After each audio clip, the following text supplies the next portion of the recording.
I don't know a lot about Seattle. Washington is one of the states I've never been to, but you hear everything about that there's a lot of rain. There is only a few months, though. Well, when I say few, I mean 9.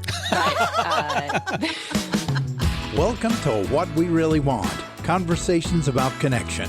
Settle in and get ready for a great conversation. Let's talk about what we really want. Hey friends, welcome back to What We Really Want. This is episode 47. It's called God is Not Afraid of the Truth. And our guest is Cathy Loerzel, with whom we recently got to have a wonderful conversation.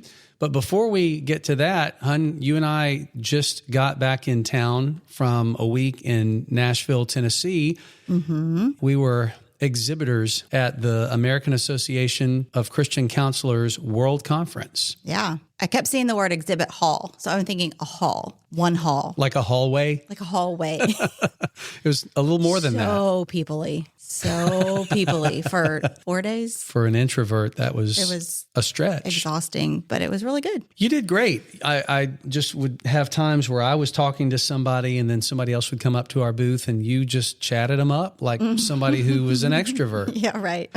But we got to catch up with some old friends and meet some new ones. We got to see Nate Larkin, who has been a guest on the show. It was fun seeing people who are in the same space, doing the same kind of work. So it was a good week. We're back home now and really excited to share this episode with you. Again, it's called God's Not Afraid of the Truth with Cathy Loerzel. Cathy's a coach, author, speaker, and she is the co-founder of the Allender Center, named after Dan Allender, who is, I guess you'd call him the godfather of all things related to Christians, trauma, and healing, particularly around childhood sexual trauma. But of course, their work goes far beyond that as well. Cathy and Dan co-wrote a book that came out in 2021 called Redeeming Heartache, How Past Suffering Reveals Our True Calling. And it's not a book about how to try and make suffering go away, or even how to pray that God necessarily takes it away. It's really much more about learning how to be with whatever kind of suffering we have to face. Mm-hmm. I was thinking about, our journey, and then so many women that I talk with, it's like, how do I get over this and get past it? Get as back quickly to as possible. Normal. And that's not how it works. Really. Well, and what was the normal that you would want to get back to? Where you didn't know what was going on? Yeah. So that it was really good to hear and just experience myself. Like, this is hard. It's a long journey. And it's, when you're in recovery, the issues don't stop happening or like the struggle isn't the problem. It's how we walk through that. So yeah, it was encouraging to hear her talk about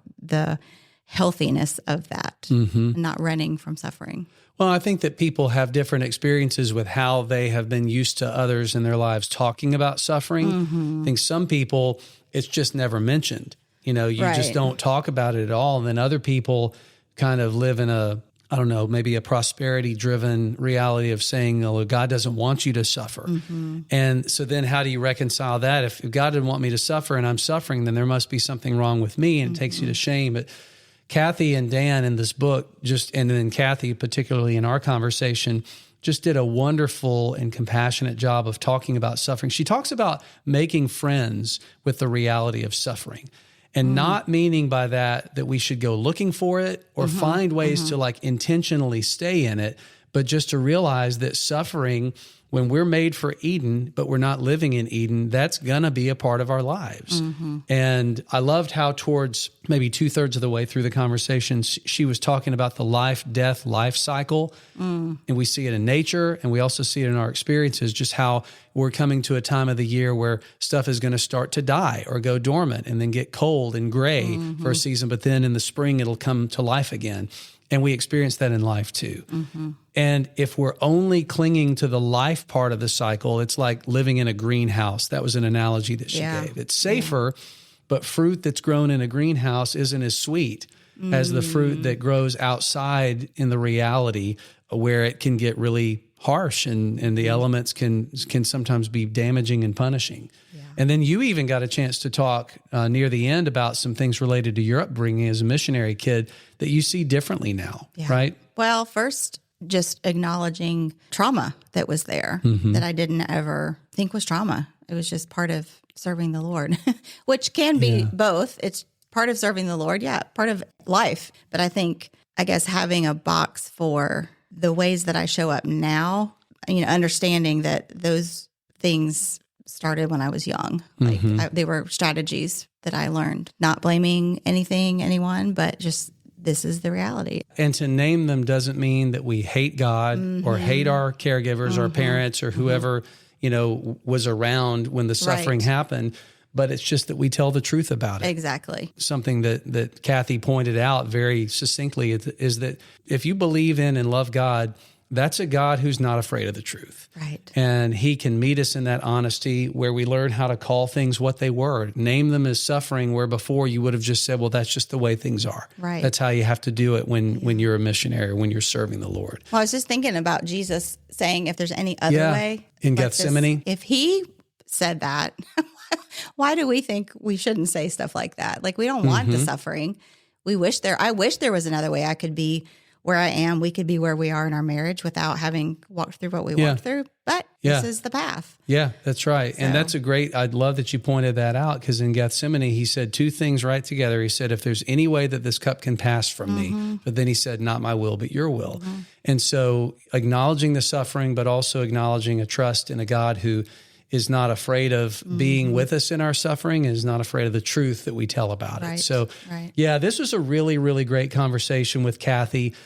We hope that it will encourage you, that it'll give you some things to think about and some things that you'll want to share with other people in your life. There's not anybody listening who doesn't know somebody who's going through suffering. Right. So this is episode 47. Our guest is Cathy Loerzel. It's called God is Not Afraid of the Truth, and it starts right now.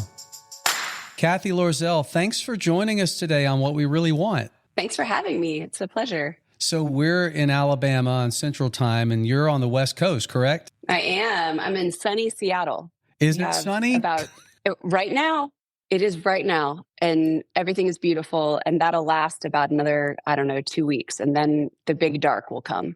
Okay. But we do have these gorgeous summers where when you guys have to go inside and turn on your air conditioning, it's 75 and no humidity and no bugs. And it's just, yes. That is nice. That sounds really good. We don't have screens on our doors or windows. Like, it's beautiful. And we go outside for 24 hours a day. Not really, but it feels like that. Yeah. You could. And knowing that the dark is coming, and then we all go back inside for 9 months and then wish we lived somewhere else. But shoot. Well, when you were talking about 3 months are beautiful. When you were talking about 75, it reminded me when we had been married for about a year. This was back in the early 90s. We went on a mission trip to the North Island of New Zealand, and it's so temperate there that almost nobody has central heat or air conditioning, because it's almost always between, they do Celsius, but in Fahrenheit, it's almost always between 40 and 80 degrees. It very rarely gets outside of that range. And so we were there in July, which for them was their winter. And so we were in these houses that were, it was 40 degrees outside, and they had their windows open. The toilet seats were real cold. Yeah. Well, let's see. We don't have central air conditioning here, but we do have heat. I'm not about 40 degrees. Well, 3 minutes in, and we've already covered air conditioning and toilet seats, so that we're ahead of schedule. So, perfect. Cathy, as we get going, I just would love to ask you, what do you really want out of our conversation today? Gosh, I was thinking about that because you told me ahead of time that would be the question. But, my hope is always to bring dignity back to places where there's deep shame. And oftentimes we don't change if it's just out of shame or fear or disappointment in ourselves. There's no healing. But if we're able to actually bring dignity and humanity back into very difficult places in our stories, there's a lot of healing and change that's possible. Yeah, I love that. Mm-hmm. Mm-hmm. Well, Cathy, in a few minutes, I would love for our listeners to get to hear a little bit about your path and trajectory to what you're doing now. But before that, I'd love for you to just take a few minutes and help us get to know you as a person, if you would. So would you just tell us a little bit about yourself? Yeah, I'm a mom of 2 boys, 9 and almost 12, and 2 big dogs that are beautiful and a lot of dog. We live in Seattle, Washington with my husband, and he's also a therapist and went to the Seattle School of Theology and Psychology. So we've been in Seattle for, 22 years. But I grew up a military brat, so lived all over the place. My dad was in the Coast Guard. I worked in the federal government for a little while back in the day. So it's an odd background to end up doing what I'm doing now, where I was a history political science major in college. Wow. Went to Grove City College in Pittsburgh, Pennsylvania. So it's an odd smattering of background. So was it your dad, your mom, or both who were in the military? My dad. Yeah, he was in the Coast Guard for 25 years. Well, that may answer my next question, because I was looking on your website and I was just curious about something that you said. What is it about water that makes you come alive? We'll be right back. How have things gotten so out of control? How did something that didn't seem like such a big deal at first completely take over? Porn and sex addiction are destroying your life and killing your relationships. You know you can't keep going on like this, keeping secrets and telling lies. Something has to change. But how? Most men who struggle with unwanted or addictive sexual behavior have tried to fix it on their own. But sex addiction is powerful and complicated. Recovery is possible, but it isn't easy. It requires us to focus on more than just behavior. It requires us to look at our whole lives and the parts of our stories that contribute to addiction. If you're ready to find freedom, maybe it's time for you to get to the roots. The Roots Retreat is a 4-day therapeutic and spiritual intensive. You'll work with therapists and coaches who specialize in sex addiction and recovery. You'll learn how to take healthy ownership of your behavior. You'll discover how your life experiences set the stage for addiction to develop. You'll see how God factors into your struggle, and you'll learn effective tools for ongoing recovery after the retreat. If you're ready to stop trying what doesn't work, if you're ready to experience real hope, healing, and change, let's get to the roots. Visit awakenrecovery.com/Roots Retreat or click the Roots Retreat link in show notes. Oh, gosh. Wow, yes.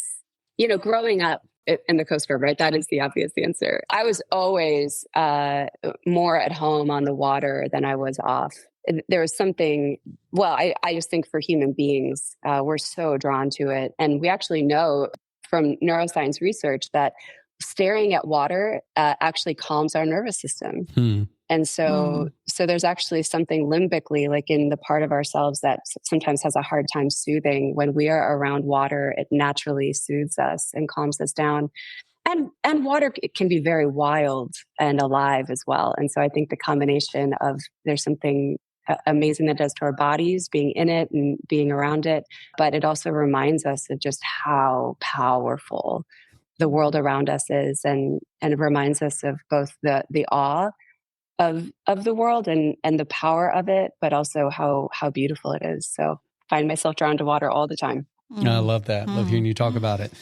So if I remember right from what I read, it was around 2004 that you started your postgraduate work at the Seattle School. Does that sound about right? I did. Yeah. Yeah. I came out in 2004. I didn't know anything about Dan. I didn't know anything about the school. I just had a best friend who was really reading my story well and said, I found this place for you. I think you should come out. I was working as a consultant in DC for IBM Consulting for the federal government. Was on a very specific trajectory in that area. And she was like, you're in your wrong calling.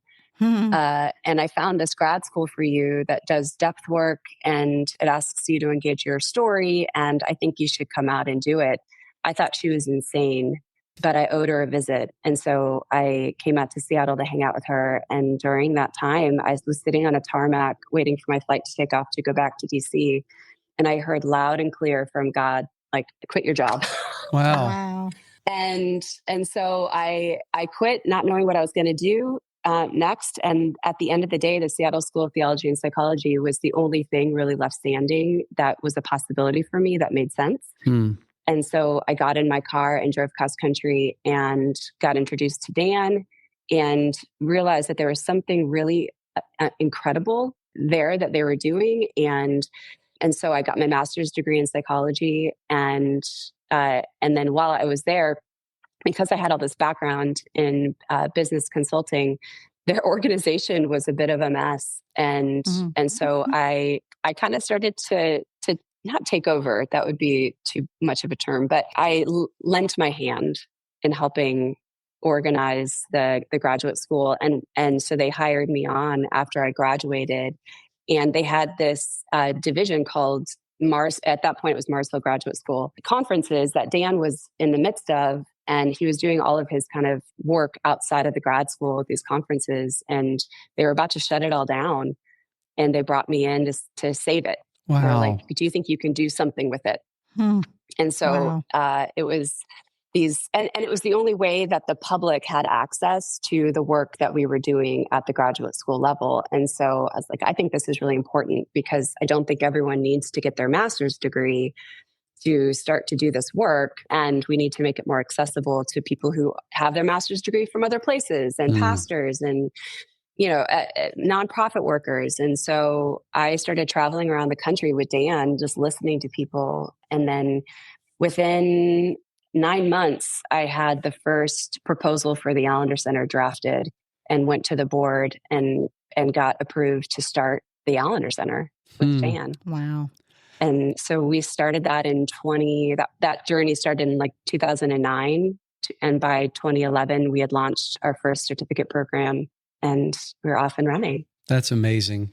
We personally know so many people who really feel a lot of gratitude for everything that happened throughout that whole process that you're describing. In some cases, they're direct contact with people who train there, but in a much, much broader sense, just the influence of so many people who have gone through there and their work. And so it's really cool to hear you talk about it. I am interested in one thing, though, going all the way back to when you first went out there. You'd never heard of Dan Allender before. What was your first impression like when you met him? Had you ever met anybody like that before? No. So when I got there, I was very skeptical. I came from a pretty conservative, their theology, the way that they saw the world. It was so different. So I came from a very conservative background where you don't ask questions, you figure out what's right, how to do it. And it's really just about obedience more than relationship and character. And that's a gross, there was a lot of relationship in there, so I don't mean to mischaracterize, but that was and so I was very rigid internally around, if you say this thing, then you are a heretic. If you believe this thing, then clearly, you're a left liberal, like all that stuff. And so I got into all of a sudden this place in Seattle where they were kind of bypassing all of that and going straight to what does it mean to heal in the way that Jesus healed. How wonderful. And it was quite remarkable. Yeah. Wow. And they were like, we don't care if you're liberal or conservative. Like, do you love Jesus? And what's happening? And so right away, they were knocking down all of these barriers that I had been really dedicated to out of my own faith and love of God. But they were teaching me that there is more to it than that. And so when I first met Dan, he talked in these ways where I was like, he clearly loves God, but he is saying radical things that I've been trained to dismiss. And yet there's more fruit here and goodness than I've experienced in any other place. And that really messed with me. and frankly, I was intrigued because it felt more like the gospel Jesus that I read about than anything else that I'd ever encountered. And I don't know, remind me how, is your audience mostly Christian or are they? Yeah, okay. At least we think so. Yes, we as an organization are gospel-based, but we're also very therapeutically informed, and it's a 12-step model. Yeah. So I'm sure we've got people who don't identify as Christ followers who listen, but I think the majority probably would say that they do. Great. I want to explain things if I always forget, audience basis, and want to make sure that I'm explaining things that may be a bit more Christianese. Kind of inside, right? Well, and what I loved about Dan and still love about Dan is that he really does just walk right through those concrete barriers that most of us really believe you have to be on one side or the other. And I really believe that if Jesus was here, he would be doing the same thing. Just walking straight through and being like, no, Yeah. no Yeah. to all of it. Yeah. Let's go straight to the people. And so that was really sweet to see. And it was very challenging for me, but it brought me to this place of real life and an invitation to deal with my story, to deal with what was shutting me down, where my anxiety was centered, what I wasn't seeing in myself, what I wasn't seeing in my family. And that was very intriguing. And so I was hooked, but also very nervous that he was some sort of, I don't know if you've ever met him, but he's a nutty professor. Yes. Oh gosh. And so he gets up there and you're like, I don't know what this guy's saying, but I'm pretty sure if I could just listen to the words and take them in enough, they would change my life. Right. But half the time, I'm not sure what he actually means. And so it's a lovely, reversal in the sense of without clarity, really, he's invoking places of the heart and the spirit that are much more intuitive. So anyways, I was hooked. And then I was on board because I was like, look, if this is happening here, how do we get this into other places? And I've spent the last, 25 years of my career doing that. Yeah, I can see even in the first 10, 15 minutes of our conversation, how your makeup and Dan's makeup are very different in some ways, and that probably made things pretty interesting, probably helped, I would imagine the things that were different in him were very helpful for you and vice versa. I can imagine that's been a pretty cool personal and working relationship over the years. Yeah, we've had a blast. His greatest flaw, if he has one, that he doesn't know how to create order out of whatever makes sense in his brain. And so a lot of my job was to listen to him, take in what he was saying, and then create it into something that's teachable, that you can break down into a methodology. And that's what I did for him and did for the Allender Center. And it worked. I mean, the way that I first met Dan was because as a student of his, he gave us a final, he taught this class called Faith, Hope, and Love, which was amazing. And he gave us a final on it, which was insane. So everyone is spinning out, how do you study for this and actually figure out what to do here? And so I took his notes and all of, this battery of information, and I created a cheat sheet, basically a study guide to it. Wow. And it was all about the orphan, widow, stranger model and prophet, priest, and king, and all the stuff that we ended up writing about in Redeeming Heartache. And that started as a study guide for his class. And I passed it out to all of my friends. So I was like, you guys, I think I've cracked the code here. And I mean, it was like that, right? It's like Dan Brown book where I'm like, I got it. And so I passed it around, and all of our friends who had gotten the matrix, is what we ended up calling it, all aced the final. And so Dan found me and was like, are you the person who created this thing? I'm like, yeah. I was embarrassed because he's very intimidating and I wasn't sure what he was going to say to me. And he was like, Cathy, it's brilliant. Everyone who got a handle on it got an A. And I wonder if you could come back and help teach my class next year. Wow. Wow. That's so cool. Well, getting into a little bit of what I told you when we spoke last week that we'd like to talk about. I love that you said at the onset that you'd love to have a conversation that invites people to experience dignity in places where they felt deep shame. And I think shame, as we're all three of us in this conversation, sounds like we grew up in the midst of conservative Christianity, where deep shame sometimes is something that just happens, but sometimes I feel like in my story, it was kind of conditioned in a way. Maybe not with that intent or even with that terminology, but it was definitely the byproduct of some of the messages, a lot of the messages that were there. And so I think when it comes to just about anything we could talk about, there are going to be people of faith listening who can resonate a lot with the experience of carrying a lot of shame around. And so when it comes to our stories, and then specifically some of the suffering that's in our stories, I think that that's going to be really helpful. And there's several questions I have, but, talking about story work here in 2025, I think there are probably a lot of people who have become more familiar with what we mean when we say, hey, I went to therapy and I've been doing some story work. But I would guess that there are probably far fewer people who realize that we have a lot to thank you for in that, because it's been a lot of your time at the Allender Center, the Seattle School, in developing story work as a therapeutic approach, right? Yes. This may be asking for a lot, but can you, in just a few minutes, kind of give us the bird's eye view of what story work is for people who may not be familiar with it? Yeah. So again, there's nothing new under the sun, right?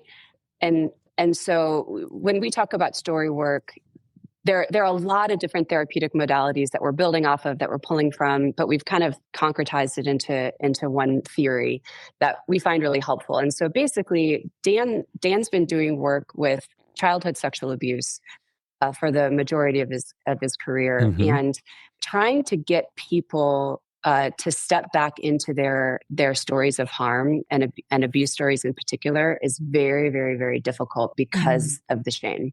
And because even if you tell the story of what happened to you, there's always this part in the back of your brain that's saying, yeah, but I did this too. Or I wanted to go to that sleepover. Yeah. Or I didn't say no. Or I went back. Or I was aroused. Like there's all of this stuff that you start to move into when you start doing this work that people really don't want to, they're so afraid that they're going to be exposed, and they feel so much shame around what happened. So what Dan started to find was that if you bring people into a specific narrative, a specific scene within your story, and you go really close onto the ground of it. So oftentimes when people tell stories, it's like, yeah, I got abused when I was 7. Or, yeah, my dad was really angry and he yelled at me a lot, and that was really hard. So what story work does is, and let's be clear, that is fine to recognize. That will not heal you. Yeah. Because the pain of it happens in the particularity of the feelings, the emotions, the sensation, the shame that was heaped on you, the confusion you had as a kid. Yeah. And you cannot access that stuff unless you get down onto the ground level of all of those stories. And so what we do in story work is we say, look, there are probably 7 or 8 stories from your childhood that need to be deep dived into, where you hit the ground and we slow it way down. And so what story work does is asks you to actually write a childhood trauma narrative in detail. And what happens when you actually write a story is that something else in your psyche takes over, where there are different parts of you that start to get engaged in the writing. And oftentimes you'll tell a more truthful story because you're not realizing what you're writing. And then what we do is, so we'll have them write, a 1,000-word narrative that's very detailed in the ground, right, about specifically what happened.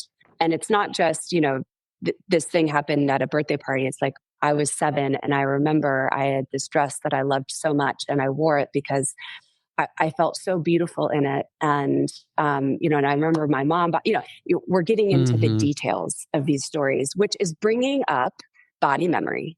It's bringing up emotion that you haven't accessed. It's bringing up and getting you face to face with the little boy or the little girl that actually experienced that.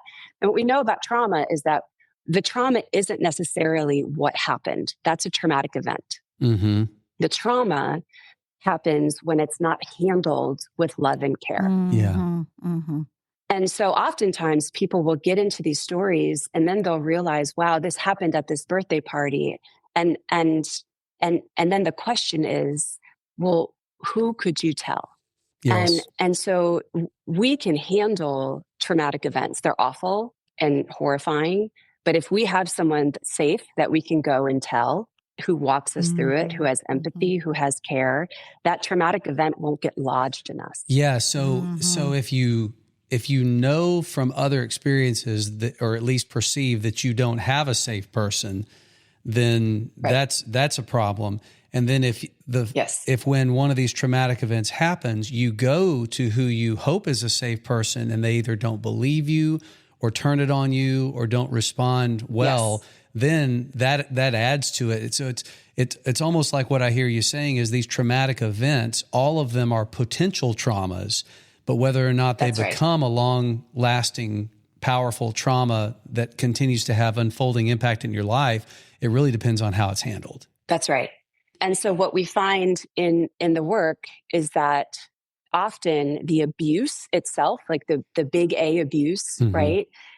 It is, and I'm going to say this really carefully and then I'll explain it, is not as damaging as what got you there or what didn't care for you after. Yeah, I think we understand, but I'd love to hear you, flesh that out a little bit more. Yeah.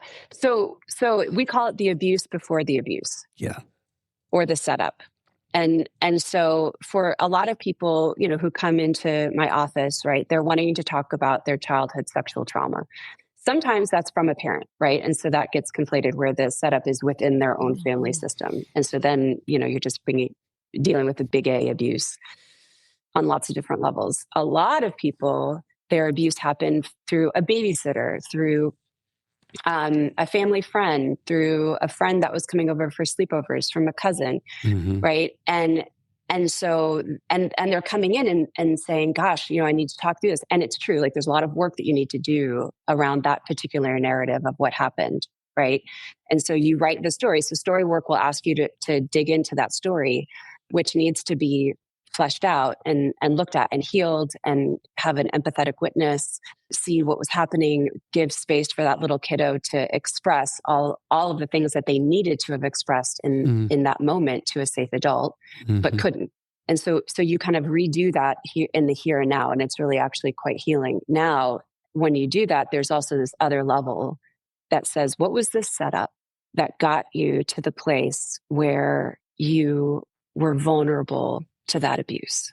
Which I would imagine when they freshly open themselves up to answering that question, probably just opens a floodgate of new grief. Yes. Yeah, because, kids are designed to protect their parents. Because what other choice do they have?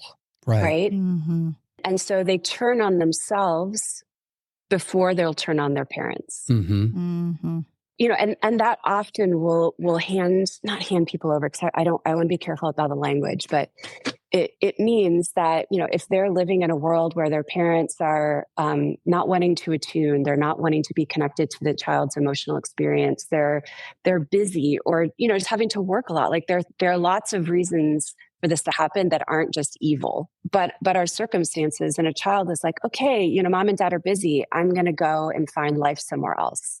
And all of a sudden they go over to their neighbor's house who has soda and chips after school. And it's so fun and magical, and the parents aren't around. And you and this older kid who's 4 years older than you, he takes an interest in you, and you're so excited because now you have someone to play with and someone who's around, and mom and dad are distracted, and this ends up being your abuser. Yeah, right? Because when you're in that context and at that age, you don't know the difference between attunement and grooming.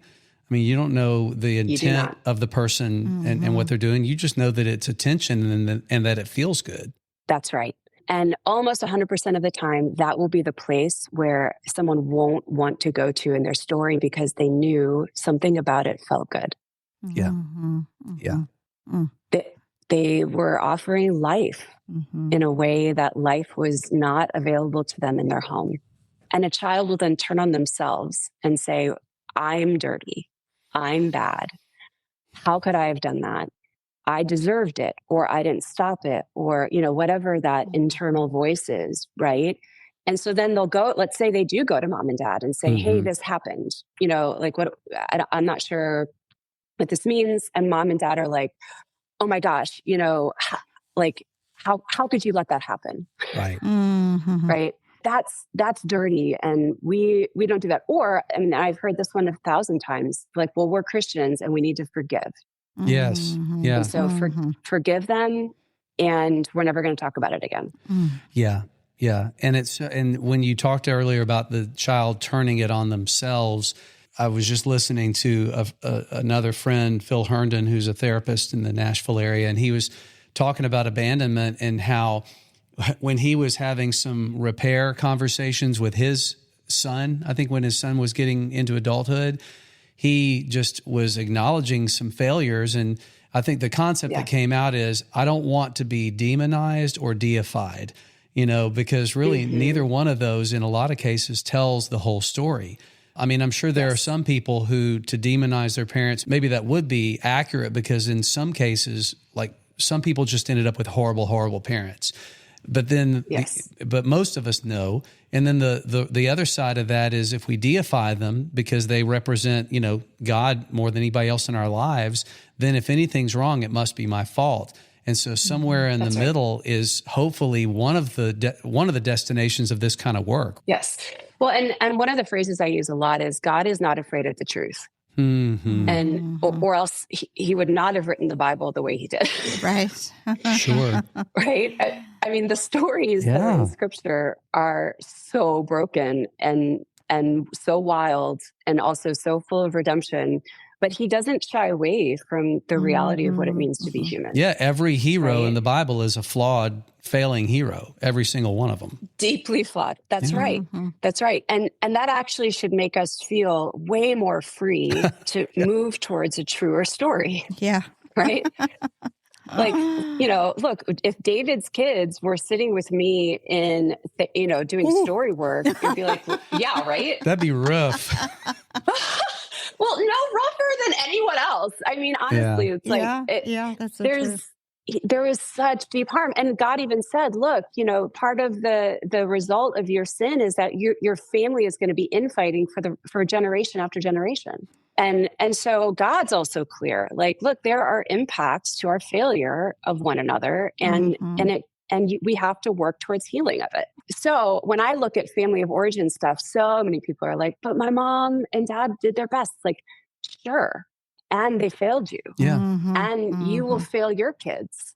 And so what do you want to do about it? Because by just continuing to say, well, I don't want to look at it, it doesn't actually allow you to heal in the way that you're then going to be able to be a more healed presence for the next generation.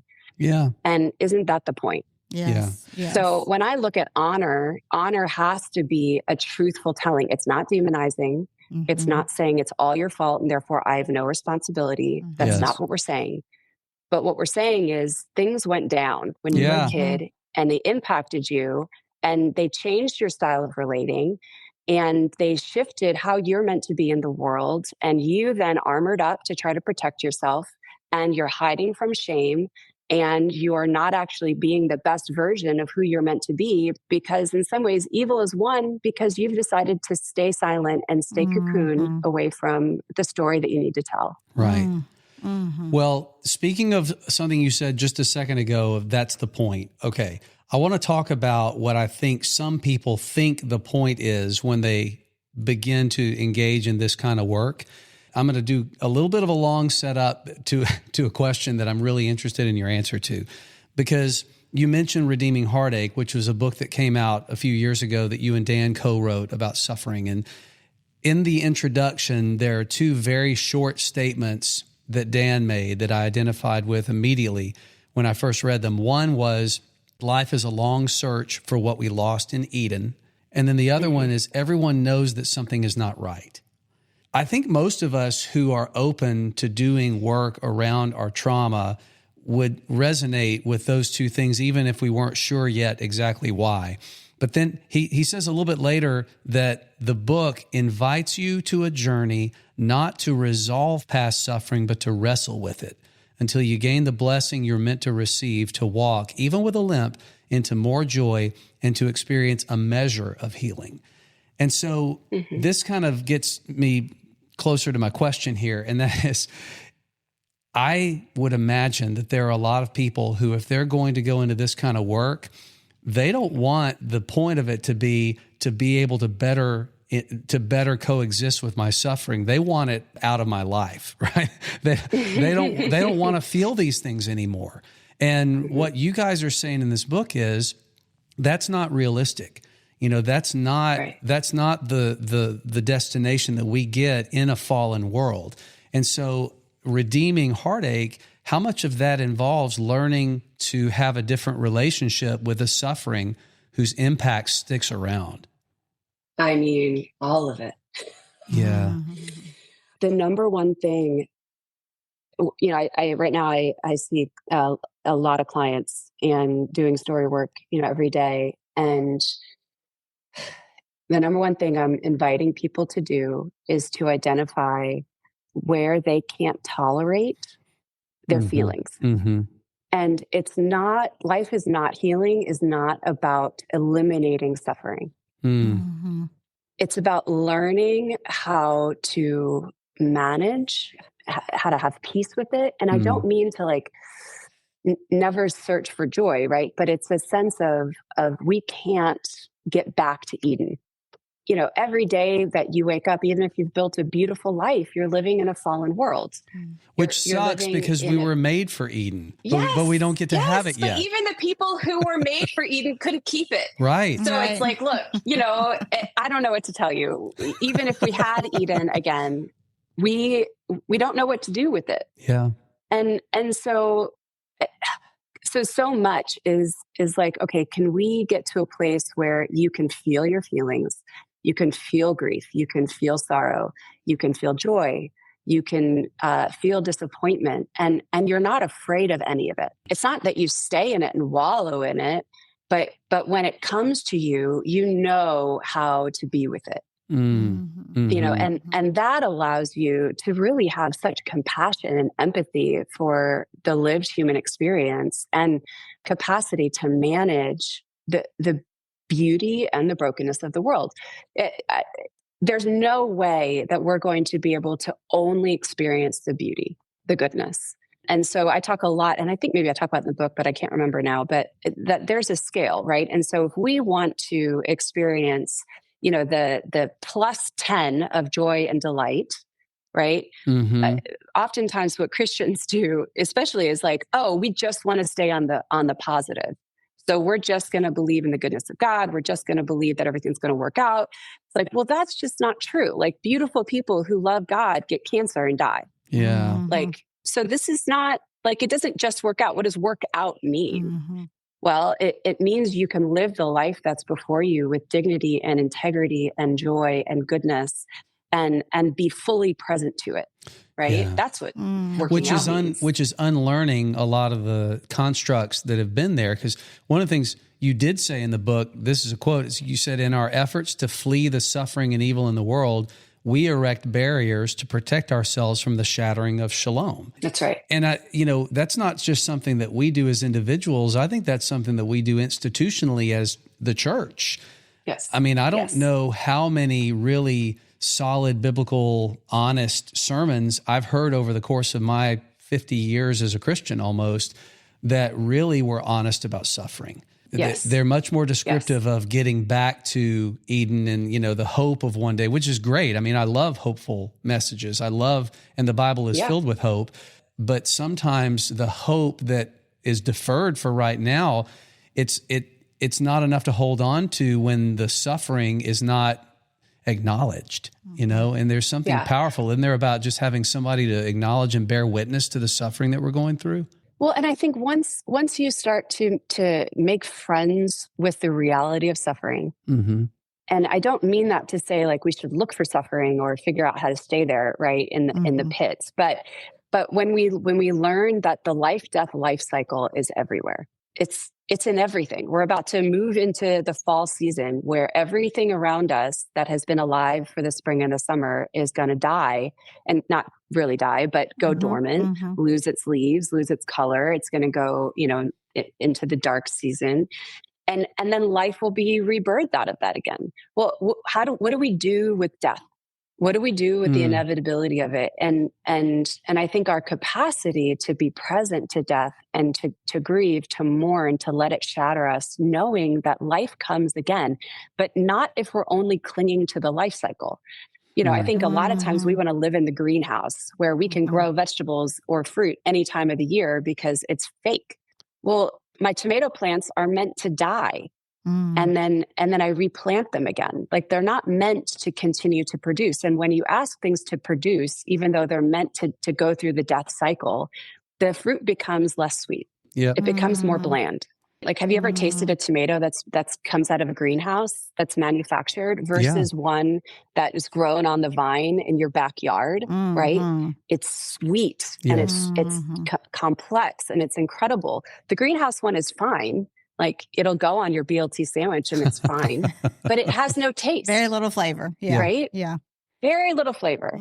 And so I think this is the part where, gosh, especially as Christians, when we know that death is not the final answer, we just don't want to deal with it. And we certainly don't want to honor it. We certainly don't want to let it take us down and like actually feel the grief of it. But if we learn how to do that, there's so much more beauty and goodness that's available to us. And then we can be with other people when they're suffering because we're not afraid of our own. Because wherever you've denied your own suffering, you're going to ask other people to pull themselves up by the bootstrap and deny. Well, and I think what's actually really tragic. And that's something that maybe as we're kind of approaching the end of our conversation in a few minutes, I'd love for us to spend some time with. And I've been asking all the questions, but I know there's something that you and I talked about as we were kind of reviewing the book, and that was Sally's story. From chapter 3, when you were talking about a story work group that you led, and there was a woman in there who was very reticent to tell her story. And I think it just really gets back to what you were talking about. I mean, what's going to coax us out of the safety and the protection of the greenhouse to living wide open in the world where there's death that occurs is going to be having people who bear witness with us. And just was going to see, Hun, if you wanted to just share some of the things about Sally's story that connected with you. And let's talk about that for a few minutes. Yeah, it was...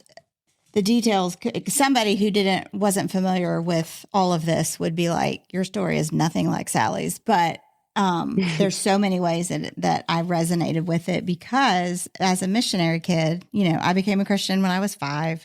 My parents pretty much, they also became Christians around that same time. And Dad quit his job. They joined a mission board. They went through the training and like within a year of becoming Christians. Yes. 1 year after they became Christians. Wow. And so they were probably 5-year-old Christians when we moved to Africa, West Africa. So they're like, we wouldn't change it for the world, but it was hard for them. And as a kid, I've always just chalked it up. Anything that was hard for me was just like, I mean, you're put in a boarding school. That's just what you do. Yeah, your parents leave you when you're 9 with strangers, and that's just serving the Lord, And I'd never, until we got into recovery and therapy, and even then, I think it was more in the last 3 years that I acknowledged like just how incredibly traumatic it was to be put in a boarding school. And also that didn't mean my parents were monsters. I asked them, how could you do this? This is like crazy. I can't imagine doing this with my kids.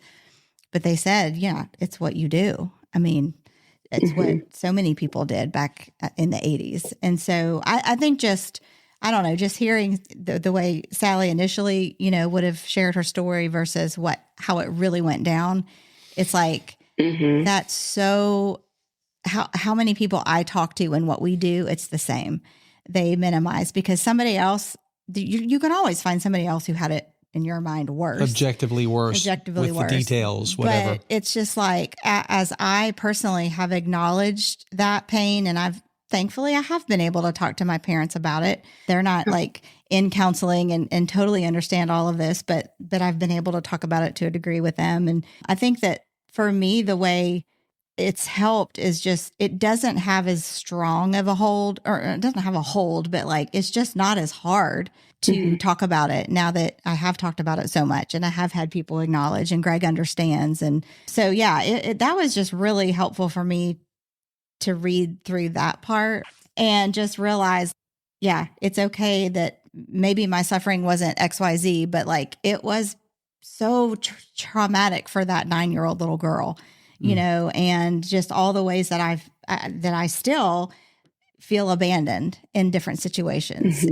And then just I can think for me to remember, like, yeah, of course. So I remember the past, but it doesn't take me down to the darkness again. It's just like, oh, remember? Yeah, that's right. But that's not happening right now, And so, that was just a piece that was really good for me to read through. Oh, I'm so glad. Yeah. Well, I love how you've articulated that process. Often what I talk about is that we go nose blind to our own stories. Yeah. Right. Yeah. I'm a missionary kid. I mean, what would there be traumatic that would have happened to me? Yeah, right. Nothing, I'm sure. Oh, it's great. Well, and this is where it gets really confusing growing up, as a pastor's kid or a missionary kid, right? Because you're part of the team. That's right. And so there's also the sense of my parents are doing something really meaningful for the gospel. And so I need to be okay. That's right. Or because they can't be making a mistake here, or they can't be hurting me because we're doing this for God. Right. And and so that's such a setup for a kiddo, because if they start to question it or they're impacted by it, then the parents are immediately like, but we heard from God that we were supposed to do this. That's right. And so how could you be upset? And then the kid is like, I love God too, so I shouldn't be upset. And I need to just be part of the team. I must not trust God enough, because that's a big thing that I heard a lot growing up. Like, you're not, if you're worried or doubting or scared or struggling in any way, it's like, trust the Lord more. Because when you do that, I guess the not spoken thing is, then you will be fine. Yes. Well, and that's why telling your story and getting closer to it. So you the first story you tell about your story is never really the story. So true. Yeah. Right? Because you have to start with what you needed to believe as a kid in order to make it okay. Right. But in that, you're revealing things that are telling. And that's why the story work is so cool, because, if you wrote your story, Stacey, right, before you understood any of that, someone else would read that who isn't nose blind to your story and would have a jaw drop. And say, that's so true. Whoa. Yeah. You got sent away when you were 9. Yeah. You skirt over this like it's normal. When you tell it. Yeah. And they, because they have nothing to lose, right? They don't need to protect your parents. And so that's why there's something lovely about saying our story with other people and in relationship, because we can actually help each other say, gosh, it's like when someone walks into my house who hasn't been to my house for a while, I'm like, how does it smell? Does it smell like dog? Like, what do I need to do here? Do I need to light some candles? That's what I ask all the time. Right? Yeah. We have a stinky, I think he's stinky. I'm very sensitive to dog smell. When I get it, when I inhale it, I'm like, I just gag. It's so gross. Yeah. Right. And Cathy, don't you think it's, that was a leading question. Cathy, do you think Come on, Greg. that it matters who are the ones that we ask to be those witnesses to our stories? Because not everybody is going to be trustworthy with that. Yes. Yes. Yeah, no, that's really important. And that's what we were talking about before, is if people are refusing to look at their own trauma and refuse, if they're still holding tight to, I had the perfect family, my mom and dad were great Christians, I got abused, but that was something that evil was trying to do to me, and I'm okay, I'm fine. Like, they're not going to hold your story well. They're going to do to your story what they've done to their own, which is dismiss it. That's right. That's right. There's something about a safe group of people in a community that just probably for a lot of people who do this kind of work, it's the first time they've ever had anything like that. Yes. And it's incredibly powerful. I love doing individual work. I love doing group work. And in person and on land, in beauty, like there's something incredibly powerful about what we can do with each other in community. And so I think there's room for both. But gosh, if you're only doing individual work and never actually getting to experience a group of people weeping on your behalf, right? Or raging on your behalf, and men and women both. Like, we run co-ed groups often, because there's also something that, often women don't have the experience of men being kind and tender and for them, or men experience women being for them in a way that's very mothering. So I think, and that all goes to the body of Christ. Like, we're meant to be the village. We're meant to be for each other and warring on behalf of each other. and loving each other in ways that each of us can't do on our own. We need community. When we step into that kind of work and we experience the redemption and the healing that comes from it, then as Christians, we can turn and carry that into our churches, into places where so many of our leaders haven't been trained to know how to do this, and just see it expand in those deeper, communities of faith. And I mean, it's pretty beautiful to think of the potential of what could happen after choosing to step into some really, really difficult work. Absolutely. I mean, this work has transformed communities and churches and families. And if we hadn't seen the direct fruit of it, I don't think I would do it. Right. Because stepping into people's worst stories of their human existence is hard. Yeah. It actually brings healing. Yeah. And to see it work that way, and to see more life in the land of the living, more beauty, more people being present, more people being able to love and to grieve and to be parents. And, the world right now is a mess. Yeah. And we have to be willing and able to feel it, to be present to it, to grieve it, and then also be able to set a beautiful table with all the abundance that you have to offer, and laugh and hold hands and celebrate as we're also weeping. Yeah. All of it has to be true. And to be present in those times and those experiences where people walk out of deep shame into recognizing their dignity as an image bearer. Right back where we started. Hey, I know that there are going to be people who are going to be interested in investigating some of the ways of involving themselves in this kind of work. And we're going to put some things in the show notes about that. But just real quick, as we're wrapping up, what are some of the things that you offer in terms of workshops, intensives, experiences? If somebody was wanting to look into doing some of this work, just give us a nutshell, and then they can find out more about how to pursue that in the show notes. Yeah. So you can go to the Allender Center website, and they have story workshops and certificate programs and lots of resources for folks, including recovery weeks for people who have suffered childhood sexual abuse that are incredible. There's tons of options. Dan and I have done a bunch of online workshops and things like that you can look at, as well as the Allender Center team. And then the work I'm doing now, you can find me at my website, cathyloerzel.com, and I'm doing story work and intensives. But the main thing I do are run retreats, something called Sacred Interruption Retreats. And it's for women at this point. But we do story work and body work and ritual, and we really work through how to clear some of this trauma debris in a group setting. And it's really, really quite beautiful. So that's what's available. And there's tons of stuff, and you guys can put that on your website, but lots of great podcasts like Adam Young and different folks who are doing this work. And so, it's a really fun area to dig into. Well, we're going to do our part to help more people find out about how they can step into this kind of work. And we're so grateful for the last 20 plus years of your life, learning about this, incorporating it into your own walk and story, and then getting to a place where you could help others do the same. And we're really grateful for you taking some time to talk to us, Cathy. Thank you for being with us today. Thank you so much. Oh, absolutely. It was a pleasure. Good to meet you guys. We'd love to hear from you. If you have questions, feedback, topics you'd like to hear us talk about on the show, click the Send Us a Message link in the show notes of any episode.